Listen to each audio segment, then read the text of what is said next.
My name is Robert Puentes. I'm a senior fellow at the Brookings Metropolitan Policy Program, working on a lot of the issues we're talking about here today, all these things around the built environment, with particular focus on the subject of this panel on transportation and mobility. And I think that Ricky's comments and the comments we've heard already today could not have been a better setup and a better framework for the dialogue and the discussion that we're going to have here today. He certainly highlighted London among other cities and metros. We have three great panelists up here who's going to help me kind of walk through other international examples, and then also trying to put that here in a domestic context. There are so many great notes I was taking from Ricky's remarks, tweeted out a bunch of great things, as I'm sure you all did as well. But again, all those I think are a really great frame for what we're going to talk about here today. So let me just set this up quickly. And I think as most of us know, and as Ricky talked about, and as we'll get into, in cities and metros, literally all throughout the world, there are definitely ambitious plans and ambitious policies that are underway to develop robust transportation systems that are going to do, or that are intended to do, a whole bunch of different things. To foster commerce and economic growth is clearly at the top of the list. Reducing energy consumption, reducing carbon emissions, increasing safety is often forgotten about, providing equal access and opportunity to broad segments of the society. All of these things are really important when it comes to thinking about the transportation systems and the programs and plans we have together. And it's particularly important to us here at the Metropolitan Policy Program at Brookings, given our intense interest on trying to make sure that cities and metro areas, mostly in the US, but increasingly much more global, and working with these folks that are willing to explore new approaches to economic development and the role that infrastructure and transportation plays in that kind of growth. And that means an intentional focus on the key elements that we think of the economy, on globalization, on low carbon, on innovation and opportunity, and making sure that that's the lens through how we look at transportation and mobility, not transportation for transportation's sake or mobility for mobility's sake. And while that's probably an easy thing for me to say sitting up here on the stage at Brookings, that certainly hasn't always been the case, particularly here in the United States, where we've had transportation planning and decision making that's frankly largely been siloed in its design and implementation, really ignorant of its impacts on neighborhoods and people, and really divorced from the larger economy.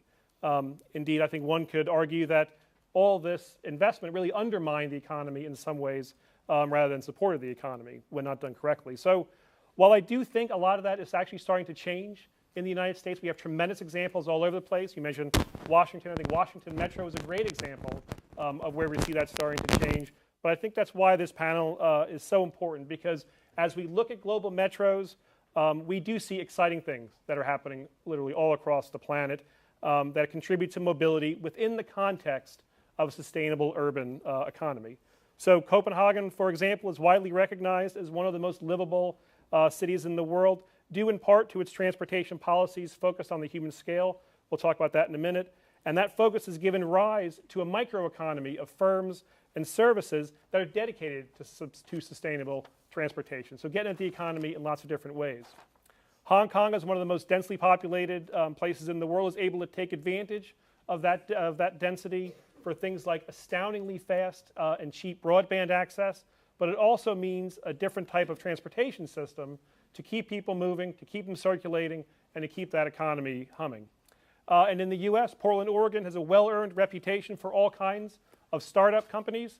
Portlandia, obviously everybody talks about the TV show, but has clearly emerged as the epicenter of a public transit renaissance that we think is underway here in the US, and today is still the home of the only American company building modern streetcars today. That's not just due to what's going on at the company, but due to that metro area's long-term commitment to public transit. So other metros we're going to hear about later today, Masdar City, Chicago, New York, they're also attracting firms and businesses because of their attention to these issues, and that's what I really want to get at. So the goal for this panel is first to hear from those first three metros.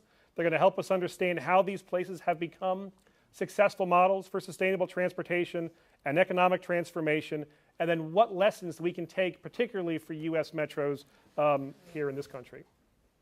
And we pulled together an esteemed panel to help us do that. I'm just going to introduce them quickly. I think we have bios, right, longer bios that have been distributed to everybody. I'm not going to be able to do justice to their qualifications. So let me just very quickly, on my immediate left is Oliver Schulze, a partner at Schulze and Grashoff, where his work focuses on the relationship between the built environment and people. He's done work all throughout the world, including here in the US, and we'll focus today on the great city of Copenhagen.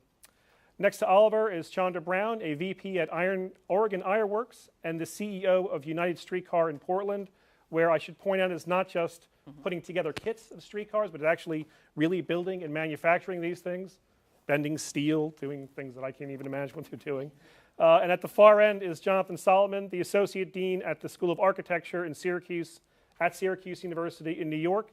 Jonathan won't be talking about that city, although he's done work all around the world. You can talk about Syracuse if you like, but he's literally written the book on mobility in Hong Kong and will describe his work there. So again, bios for the panelists are on the registration table if you haven't already gotten one. So let's just jump into it. The plan is to start off with one broad question that each of the panelists are going to answer, and then we're going to moderate questions between here and there. We're going to have ample time for Q&A with the audience. We're going to jump into it kind of early, so get your questions ready.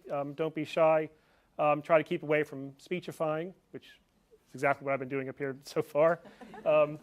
So let's just start. So for each of you, I'd like you to describe the sustainable transportation plans and projects in your cities and metro areas. And if you will, pay particular attention to the direct connection between those plans and projects and the goals of building a sustainable urban and metropolitan economy. So let's start with you, Oliver, and then go in order with Chandra and Jonathan.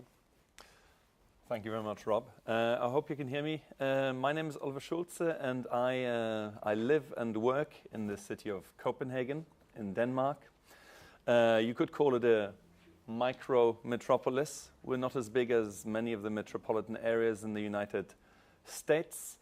And I have the great privilege of being a visiting professor on the Master of Urban Design program in St. Louis. And you could ask yourself, why on earth would you invite somebody who lives in Denmark to come and teach Master of Urban Design students in St. Louis? But I think there is a few things that I would like to share with you that I think American metropolitan regions can learn from. And maybe thinking back at Ricky's very exciting and interesting presentation, it made me think that the Olympics as an event, as described, is something that compresses to a point an urban culture. And we've seen that London is transforming really development that would happen over generations into a very short event.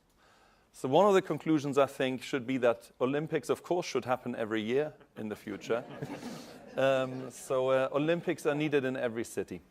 But I want to kind of contrast that maybe with Copenhagen, because as I was listening to Ricky, I was thinking, Copenhagen is a very steady environment. Basically, everybody is tall and good looking, as I am. And in Copenhagen, really, life is characterized lots by a certain continuity. We all get up at 6:30 in the morning. We all eat oatmeal for breakfast. And a day in the life of Copenhagen is very much focusing leaving the house in the morning, whether alone or with your kids, either walking to transport or getting on your bike. And we don't do that in Lycra. We don't call ourselves cyclists. It's just what we happen to use. It's the fastest and most efficient way of getting around our city. But it made me think a lot about the fact that our city prioritizes soft ways of getting around. So walking, cycling, getting to public transit. And I think it has a remarkable impact on people. I cycle to my kids to school. So my kids are 6 and 9, and they will be sitting in one of these bicycles you can see in the image up there. And you can talk to each other. And I think it's for urban designers incredibly important. The slow means of transport are actually those means of transport that allow you to take in your city. So, if you're not surrounded by, cubic meters of steel, you actually engage with buildings and people in another way. And that has a lot to do with the speed that we move around the city. And that for me is one of the great things about Copenhagen. I think for kids, as you socialize, kids very early on develop, I think, a sense of autonomy, because when they're 6, 7 years old, they will cycle to school. More than half of all school children in Denmark do cycle to school. Not necessarily alone. The parents will be cycling behind them or next to them. But I think there is a degree of emancipation and kind of authority about your own life if you early on feel that you are mobile, you can move around. And I think maybe today we're talking about the intersection of policy, economics, and urban design. And I'd like to say that Copenhagen has achieved this against a national trend. So in Copenhagen, we have more and more cycling, we have more and more walking, but that's happening against a national trend that is going the other way. So indicators it doesn't seem to be the national diet of oatmeal, pickled herring, rye bread, and beer and coffee that just results in that type of city. It does seem to suggest we need to intervene in it. And Copenhagen is doing great things. So we're already a great place for walking and cycling, but we have a policy that says we want to become the world's #1 in walking and cycling. And to achieve that, we are actually prioritizing walking and cycling in our policies and in our city evolution. And we are innovating. I think Danes are great at copying things. People. Other people might have invented the kind of molded plywood furniture. We just do it better than the others. So Danish design for generations, I think, has been extremely good at copying. But I think there are areas where we're leading, and I think mobility infrastructure is one of the areas where we are really leading, and we're innovating. So those parameters of innovation and prioritization are omnipresent in our culture, in our policy environment. And it's very simple. It ends up with we invent ways that we can make cycling and walking more competitive, reduce travel times, both absolute and compared to other means of transport, like driving.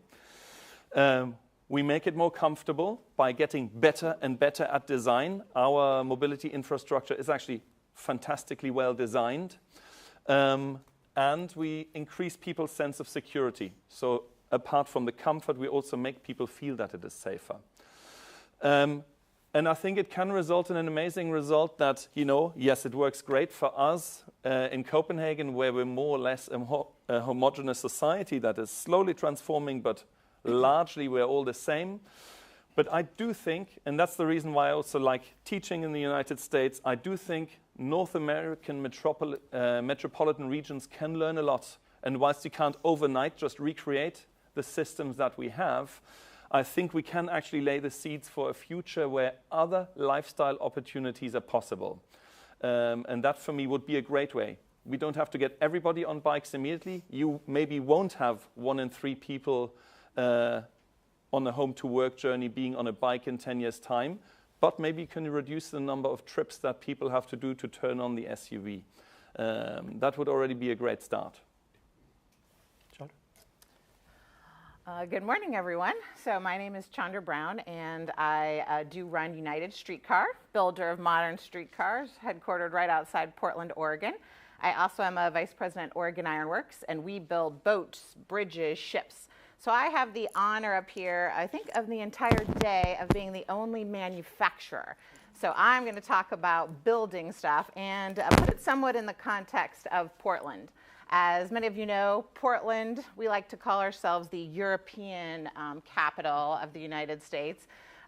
We are very bike-friendly, pedestrian, all that. But I'm going to talk a little bit more in specific about how transportation has really revolutionized our city. We're also probably one of the smaller cities represented here today. I want to tell you how it's really revolutionized. Latest stats, because this is the Brookings Institute, so I actually had to go find some good statistics for them. In 2012, our greenhouse gas emissions were 6% below 1990 levels and down 26% per person, even though our population grew 26%. So I like to point out, when you talk about the United States, which was a great point, that is not Portland. Exactly. We're in the European level. We're below the curve. So we are giving back. We are not a net user, and we take that as a point of pride. So we are very active in working to decrease that. And we do it through a lot of ways. And what I'm going to talk a little bit more about is kind of the economic development and job creation side. That's what I do. I employ people. I create work. And some fun other facts about manufacturing that a lot of people don't know is actually manufacturing jobs in general pay 21% more than average. One high-tech manufacturing job creates 16 other jobs. So when you talk about the Olympics and the construction and what the things are that are built there, a lot of people don't realize that that's one of the most important factors. Now, we chose to build streetcars because at the time, there were no modern streetcars built in the United States. None. We were importing them. And I thought, wow, my company builds boats and bridges and space launch complex. I'm like, why is no one building streetcars? And the reality is, and we all have to admit it, the United States is incredibly behind when it comes to rail in particular. We have many great examples to follow in Asia and in Europe. But, we knew that this is a growth market. This is important. We're now tracking probably 50 cities across the United States looking at streetcars. Right now, we're building streetcars for Portland, Oregon, Tucson, Arizona, which will be their first rail project ever. And then also right here in Washington, D.C., down on H Street. So we're building streetcars for that. And obviously, Washington, D.C. is an incredible transit center here. So the fact that they're adding streetcar to the mix, it's the same thing that happened in Portland. In Portland, we have light rail. We have streetcars, and we even have an overhead tram. So we also, we beat Washington, D.C. in that one area. And we did it for economic development. So talking about the streetcar, there's really three main factors that it has done to really revolutionize Portland. And Portland was the first city in the United States to implement modern streetcars. It's one of the reasons why we're there. We wouldn't have even known about it, wouldn't even have thought about building it, except Portland. And they started really planning in the 1990s. And the first line got started in 2001. But I think the important lesson here is that there's really three factors that it does. A lot of people forget this. So we're talking about transportation here. A streetcar is a transit vehicle. We move people from point A to point B. That's nice and that's good. A streetcar is a fairly slow, we call it an urban circulator, different than a commuter rail or a light rail taking lots of people farther distance. A streetcar is more of a neighborhood circulator. But it fulfills two other important roles besides that of just transiting people. The second role is it's green. When we talk about these decreasing emissions, how Portland has done it has really been through a lot through the transportation system and the design. So it's an electric vehicle, zero emissions, and obviously it's get rid of the cars and the other things on the road. Basically, the Portland North-South streetcar line has reduced vehicle miles traveled by 70 million miles per year. 70 million miles per year with just a small streetcar line. So I think that's a really critical, that's the greening part. And you can use a variety of techniques. Streetcar is just one of the ways that Portland has chose to do it. And now other cities are looking at it. But I think, my favorite, because I am a, economic development type person, and what I think is that the economic development that comes along permanent, because rail is permanent, is really incredible. In Portland, $3.5 billion of development within 3 blocks of the streetcar line. $3.5 billion of investment. The highest density, all within 3 blocks of the streetcar line. So what it really is, it's an economic development tool. And that's why I think more urban centers, why we're tracking these 60 cities across the United States that are all looking at streetcars. And these include places you would never think, like Oklahoma City, Boise, Idaho, all the way across to the Washington, D.C.s and the Charlotte, North Carolinas, and San Antonio, Texas. All those are contemplating it. And really, it's not, again, just the transportation issue. It's how it merges, how it will also increase walking, how it will also increase biking, how it will decrease emissions, and then ultimately be a revitalization for some of the United States core cities, which I think we all know is a really large priority. So thank you, and I look forward to questions. Thank you. Thank you. My name is Jonathan Solomon. I'm the Associate Dean at the School of Architecture at Syracuse University, where I arrived this summer in July from Hong Kong, where I had had the unique opportunity to live and work for the 6 prior years. This is a journey that was characterized by a close friend of mine as being analogous to from the sublime to the ridiculous.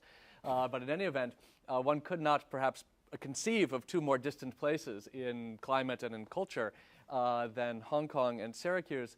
The juxtaposition, however, has been an exciting one for me because it's been an opportunity for me to take 6 years of study and research into the contemporary Asian city and apply it to some of the challenges of the mid-sized contemporary American city, something I hope we can cant the conversation towards later today. I spent almost 5 years in Hong Kong researching and writing a book that was published this fall called Cities Without Ground, which I think we have an image of, which attempts to map some of the consequences of the incredible density that Professor Burdett alluded to in his opening remarks, and in fact showed images of. The city of Hong Kong is largely known for these images of densely packed skyscrapers, steep mountains, etc.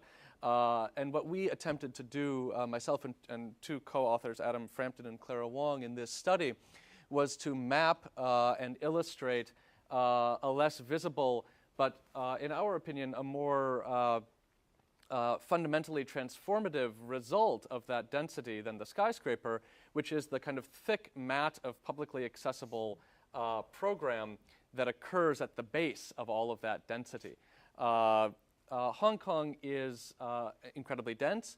It also functions on account of spectacular public transport and remarkable intermodal opportunities. It is not uncommon, for instance, to take a taxi to a ferry to a bus in order to arrive at your destination, and you can be confident in doing that you can move effortlessly from one of those modes to another, that your next vehicle will be waiting for you on time, and that your passage from one to the other will be clear and straightforward. At the same time that Hong Kong creates these incredible intermodes, it innovates a type of urbanism which rejects 2 millennia of urban planning based on the relationship of figure to ground, a relationship which, whether you're in the Eastern canon or you're in the Western canon, whether you're in the modern or the pre-modern or et cetera, defines the creation of urban hierarchy, the difference between public space and private space, et cetera.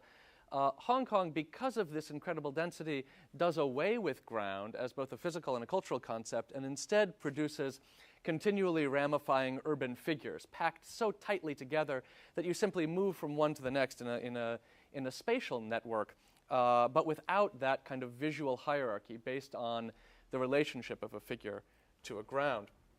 On top of all of this, Hong Kong innovates a form of urban decision-making which works through collaborative approaches to informal and formal decision-making processes, something that I've been referring to as aformal urbanism. So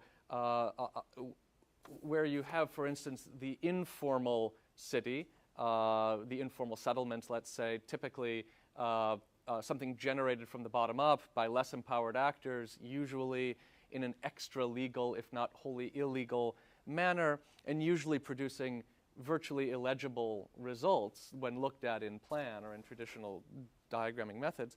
And on the other side of the spectrum, you have formal urbanism, government-driven, strictly legal because it is actually generated by legal processes or government processes, and usually over-legible, if you think about the legacy of the modern city, laminating a kind of bureaucratic legibility over urban complexity, Hong Kong has grown, and the networks that make up Hong Kong's intense three-dimensional pedestrian accessibility has grown through a collaboration between those two processes: market-based, informal decision-making based on the needs of a given developer at a given moment, and top-down government planning combine to create networks such as the one illustrated here at the International Financial Center in central Hong Kong, where private shopping malls, hotel lobbies, corporate lobbies, publicly financed footbridges, transit facilities, etc., form a network that would not function if any one of those players made their portion of it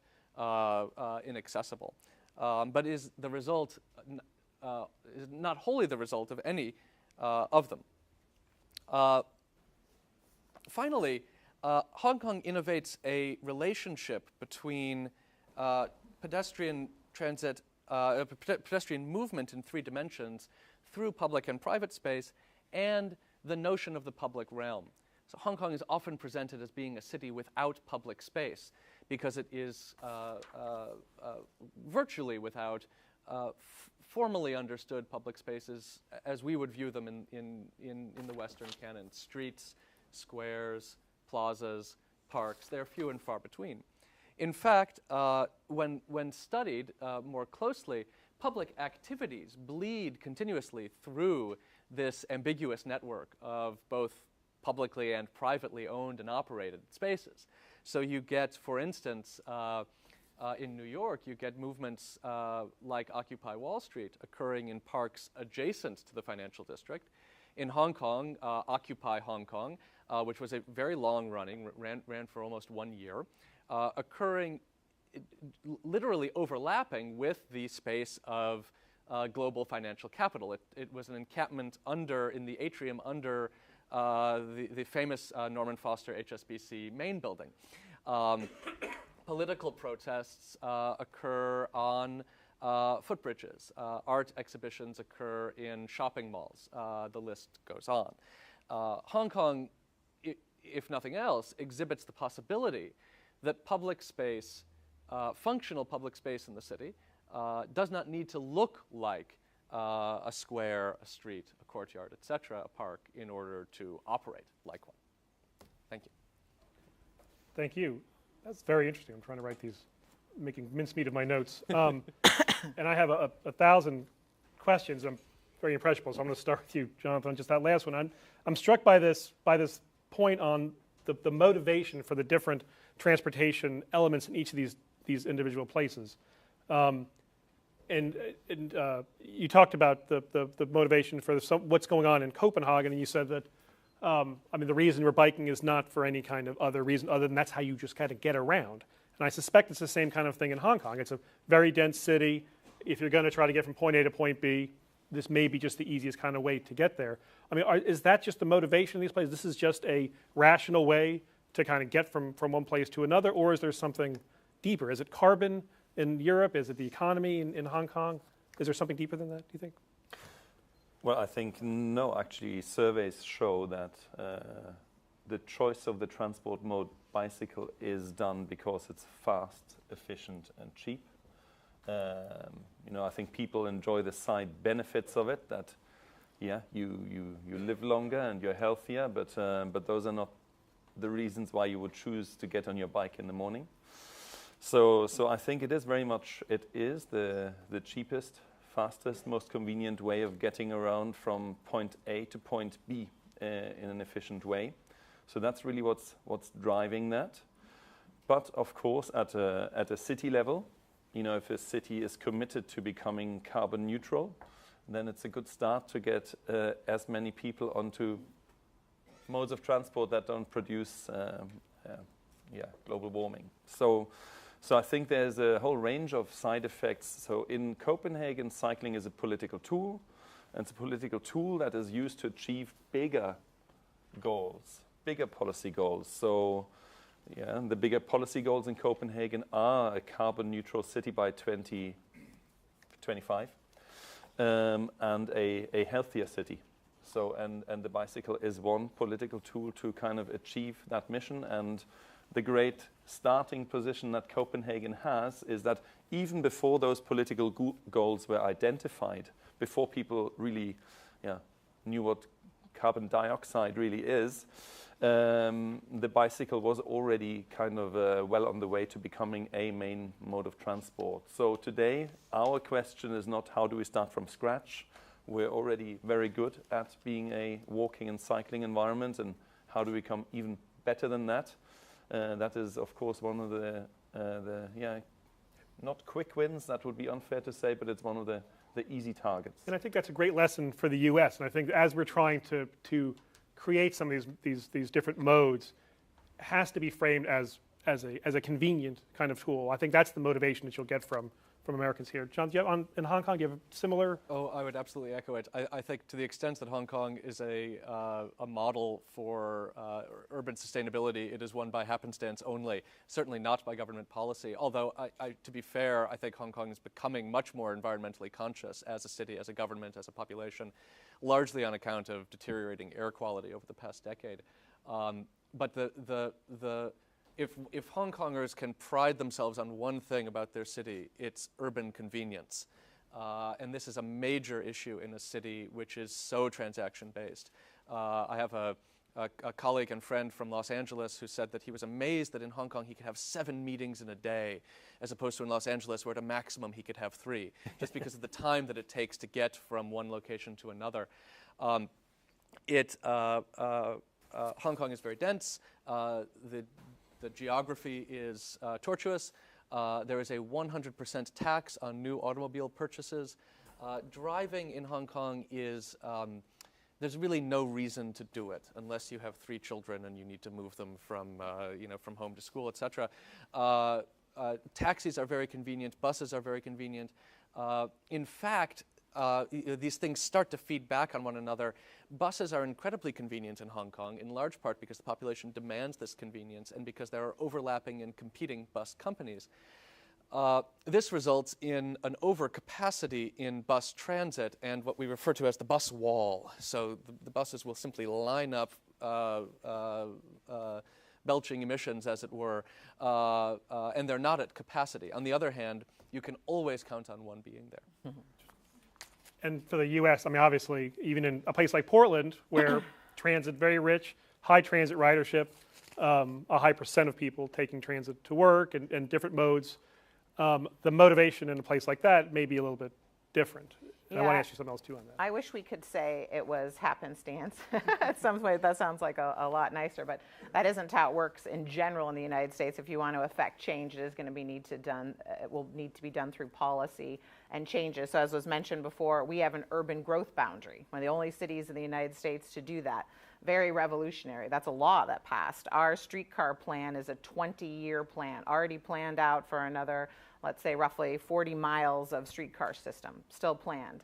Our bicycle plan, 25-year bike plan on how many miles and roads. So these are very strategic, thought-out targets that really have to be supported by, everyone from the state level to the mayor and all the folks on the county governments that move it forward. So ours is not happenstance, and people aren't just taking their bikes because it's easy and convenient and because it's cool on Portlandia.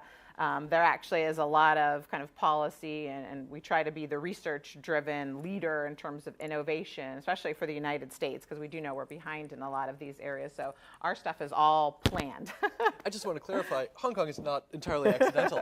It's just that the planning is convenience-based and commercial transaction-based. It's how to maximize the number of people passing from the train station through the shopping mall to the office, not on how to minimize the amount of carbon being produced per se. And so in other words, in Portland, for example, the $3.5 billion, which is a big number, in development attracted to the streetcar line, it's not because you laid a streetcar line down. It's because of a host of other things that contribute, of which the streetcar investment is just one. Exactly, absolutely. And we're a big believer, too, in clusters. So a lot of it has to do with the cluster development and around the areas. We wouldn't be building streetcars there if we already didn't have a rich history of fabrication work from the old shipyard days. So we have metal workers and machinists. I mean, one of the big issues we all have is a workforce issue as well. And so, that's one of the reasons why we locate in Portland. Besides that they were the first one to put a streetcar in, they actually have the skills and the talents that we need to be able to build the product nearby. Is that a problem, you think, throughout the rest of the U.S.? Is there one of the reasons maybe we don't have more? I mean, other than the fact we maybe not the demand that we used, that maybe it's changing, but skills, how much of a role is that?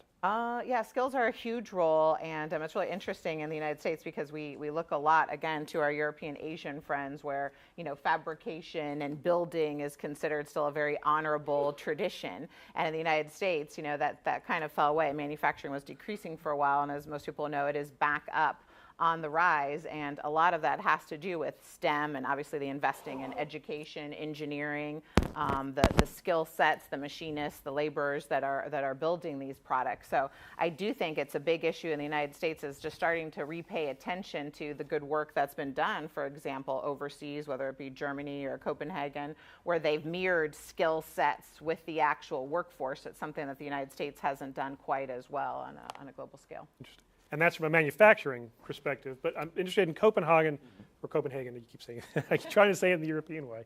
I mean, what other firms do you work with then? I mean, your firm is providing those kinds of services in and around Copenhagen and across the world. What other kind of firms are there in your city that you work with most particularly?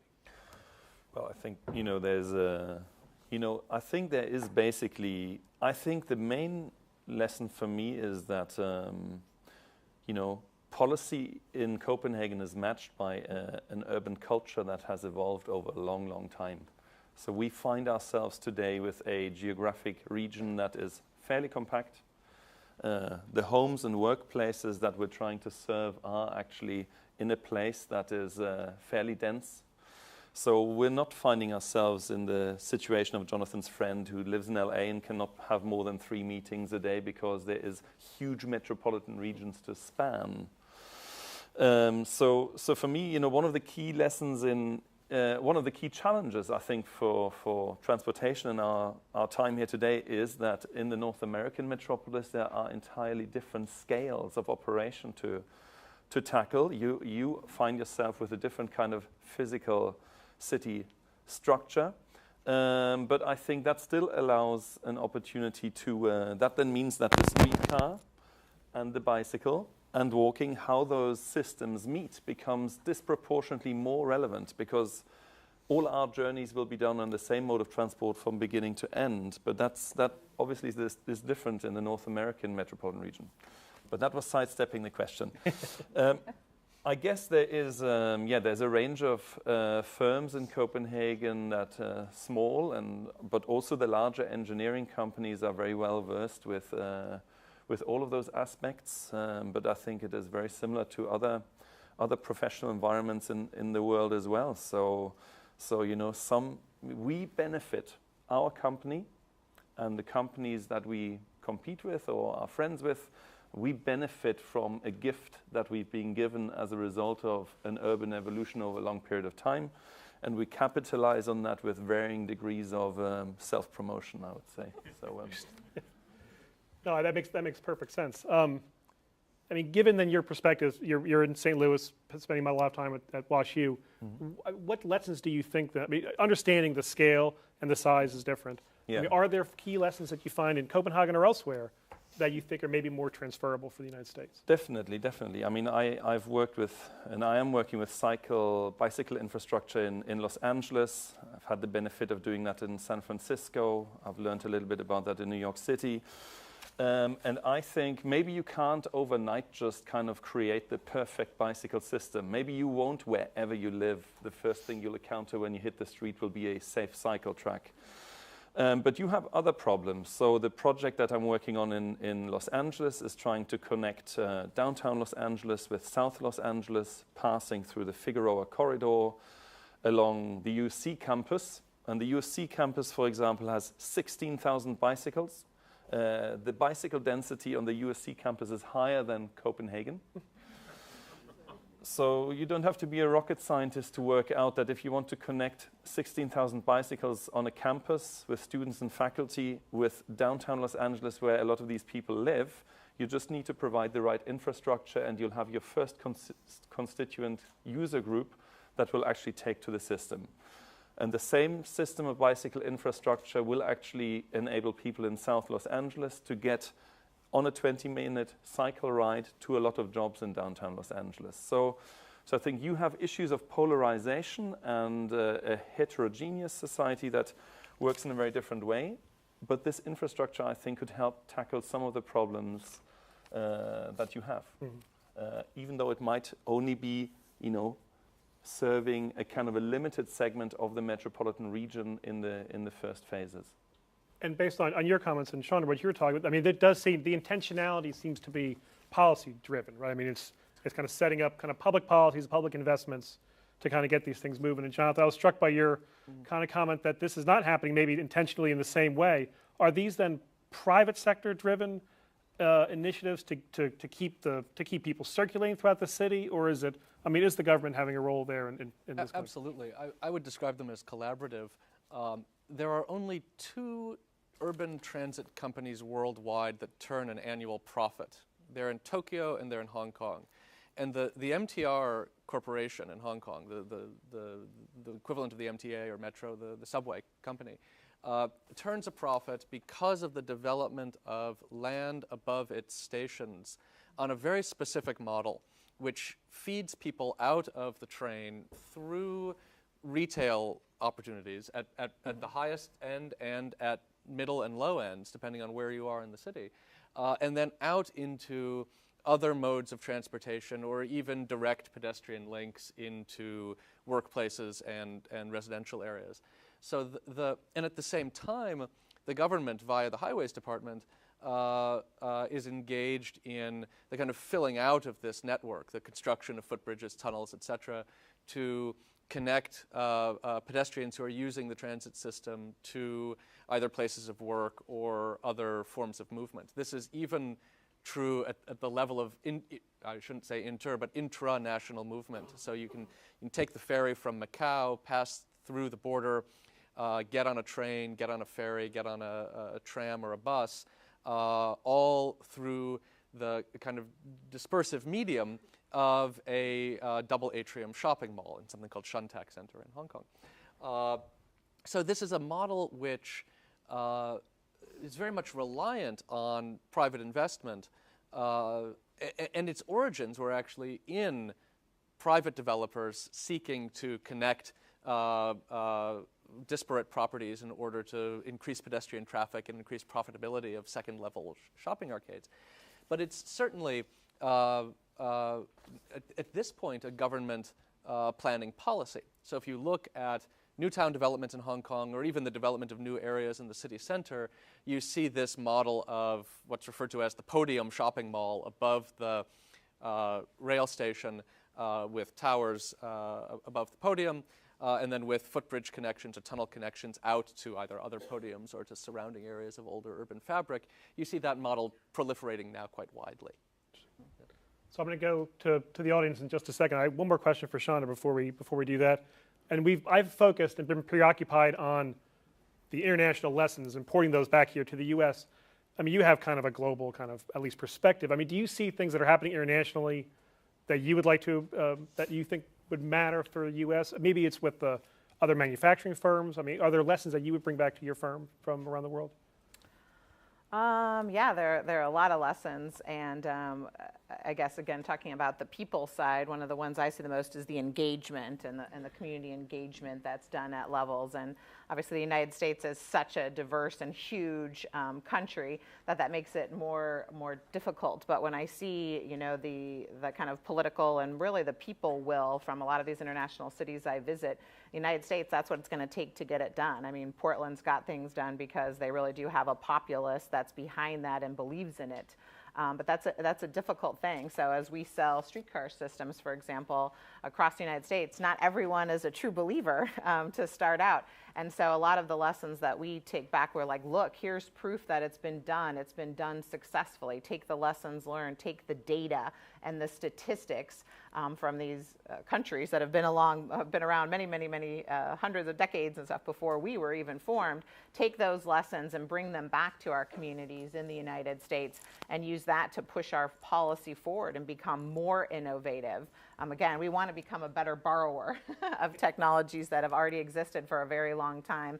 And we do believe, the United States still has probably the most productive workforce in the world, and we still are great innovators in terms of patents and R&D. So we need to take the lessons that are already out there and then come back and apply them in our own communities. That makes a lot of sense. I do think things are changing here. I hope there's a more optimistic, kind of, at least my perspective. I think for a long time in this country, we did do things the wrong way, and it was very siloed, was the opposite of what we're talking about here today. Hopefully, I think that things are starting to change. So let me go to the audience and see if folks have questions, kind of comments. If you can introduce yourself, kind of where you're from, and then try to direct one of your questions to one of the panels, please. Good morning. Valente Sousa from Mexico. Concerning Portland, is fascinating to many of us who come from other countries, that in the States, in fact, for example, Ravine or Irvine, California, when you ask them, where can I take a bus? They look at you, are you mad? So it's the same with Portland, probably, that the fact that you started a streetcar, the question is, there was no public transportation before? Because it's very odd that people depend enormously on their car. It's because of the tissue of the city. You don't need public transportation, probably.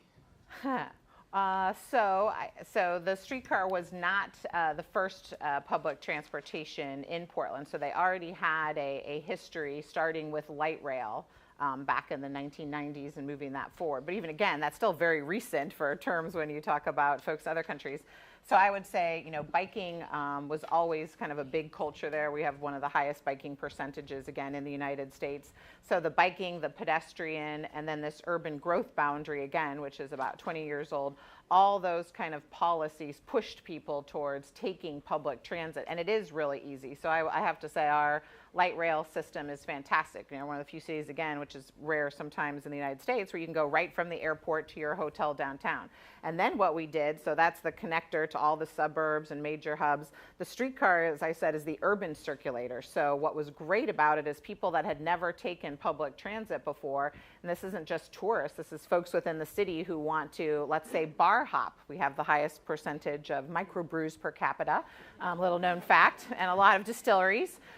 So people hop on and off the streetcar. They go to Powell's bookstore and then they go have their beer. So it actually changed. The streetcar itself has created a whole new set of riders. But I don't want them to take total credit. Again, there's been lots of transportation and public transit throughout the city over the past 30 years, really. Exactly. Well, we're running the mic, and I know we've picked on LA a lot here, Los Angeles, all throughout the morning. I mean, Los Angeles actually I think also represents a good example of a place that's trying to reinvent itself, trying to make big investments across the transportation network, not just for livability or convenience kind of purposes, but to put people to work in the short term. They have a big unemployment problem there now, particularly with construction, but also to position them as more of a global city, to attract firms and to be more globally competitive in the long term. So I think they've recognized that transportation plays a big role in that. You focus a lot on public transit. Your name and affiliation? Oh, sure. Sam Swiller. I'm a local resident in D.C. In the real estate field. You focus a lot on public transportation today, which we should. But I wanted to know if you've spent any time thinking about the impact in the recent development in cars, whether it's car share programs, electric cars, or even driverless cars, and how they're going to impact people transport in the future. Anyone answer? I think this is a good question, particularly as it relates to the carbon question here in the United States, because we're looking at lots of different ways. I know we've just now the new vehicle fleet is as efficient as it's ever been, 25, I think, miles to the gallon for the first time ever. I think that's one big piece that's going to be a part of this. The good thing about the transportation discussion we've had here has been that it's also integrated into the urban fabric and kind of how these cities are functioning long term. I don't know if folks have things to add to that. Yep. Let's go Oliver and then John. Sure. Go ahead. Well, I think, even if no car on the planet produced any harmful emissions, I still think that there needs to be an equilibrium of different modes of transport. So I think we will always want to have access to private motorized or a private mode of transportation that can take us fairly quickly to a destination that's not along a line of public transportation. That should always be there, and it should be one option in the mix. So I hope that one day that they will be kind of not producing the negative impacts on the environment that they do, but it still will be, even if you drive a car that doesn't produce any negative impacts, it's still a different mode of transportation. So I still think there is a role for soft modes of transportation, for walking, for cycling, because I think they still enable, I think a city that is good at enabling soft means of transportations won't prevent shopping malls being built, but it will make other forms of retail possible. It will make main streets possible. A city that makes walking and cycling possible won't prevent urban sprawl by definition, but it will actually create environments where you can have other choices of lifestyles which are more urban, be they living, be they working. So I think I'm not a huge friend of thinking, oh, we'll just have to wait for the engines to get cleaner and then all the problems are solved, because I think there is much greater social impacts as a result of a kind of monofunctional street culture than just harmful gases. So I think the schemes that you refer to, like car sharing, mobility on demand, and so on, I think they're great, because I think we should also have access to the car when we want to. But it should be, I think in the future metropolis, the great metropolis will be one where you have a matrix of opportunities to choose from, and you're not condemned to just live one way. I couldn't agree more. I would only add that it's in intermodality that transit becomes an economic engine. And whether it's the 3.5 billion that the streetcar corridor generates in bar hopping alone, I'm sure no, but the ability to jump on and off of that line and spend money in Hong Kong, the ability to capture essentially a captive commuter audience for retail. The real question is, how do you get people out of their cars, in and out of their cars effectively, and in and out of other modes of transportation, or on and off of their feet in the city? We have time for maybe one more or two more.